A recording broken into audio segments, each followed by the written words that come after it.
Every watch brand faces a moment of truth, and for Christopher Ward, that moment might be now.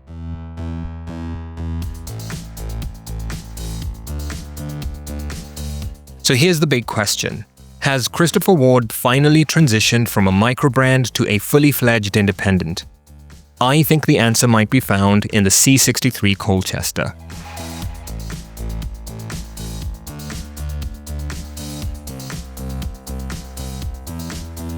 Christopher Ward was founded in England in 2004.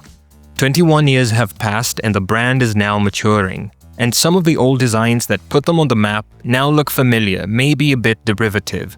But they've also built an identity that few microbrands and independents manage to sustain for as long as they have. They now have iconic pieces like the Bel Canto and the Loco, models that show a brand finally finding its voice and moving with purpose. The C63 Colchester is a product of a collaboration between the British military's Parachute Regiment and Christopher Ward. And the name is a nod to Colchester, one of Britain's oldest military installations and home to the Parachute Regiment. The Colchester is a field watch with an injected carbon case that is lightweight yet surprisingly solid in the hand. The carbon texture gives it a tactical finish, and it's a watch you could take anywhere without concerns about scratches or glare.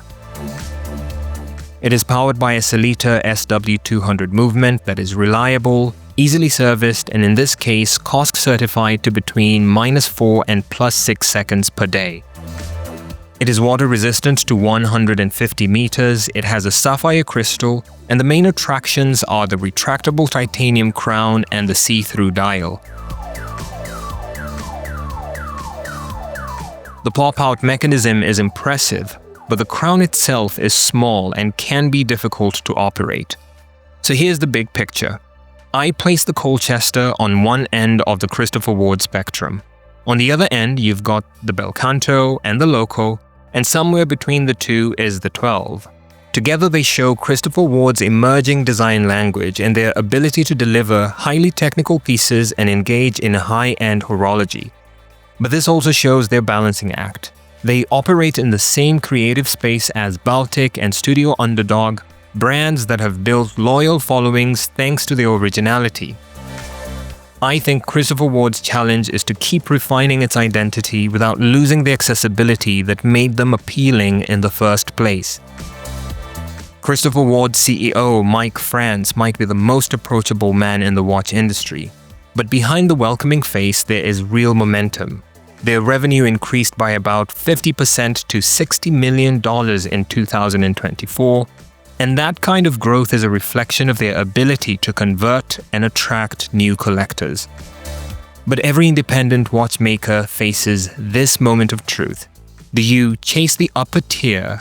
Do you raise prices, develop in-house movements, or stay where you built loyalty?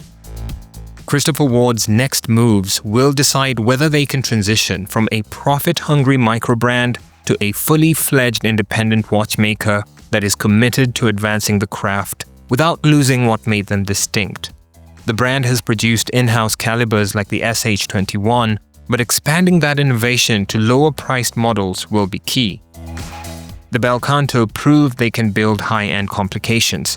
The Colchester proves they can experiment responsibly and deliver pieces that are both interesting and familiar. But the main challenge and opportunity is to maintain both identities. Christopher Ward isn't perfect. Their finishing is not going to rival Grand Seiko's, and their design language is only starting to develop. But as a brand, they are developing from an affordable microbrand to a real independent with a design philosophy. The Colchester is not just another field watch, it's a marker of intent. And if Christopher Ward can maintain their current price discipline, grow their in-house expertise, and resist the hype, they might just become one of the great modern success stories in British horology. So what do you think of Christopher Ward? Is Christopher Ward in the transition zone, and do you consider them a microbrand or a true independent? Please share your opinions in the comments section.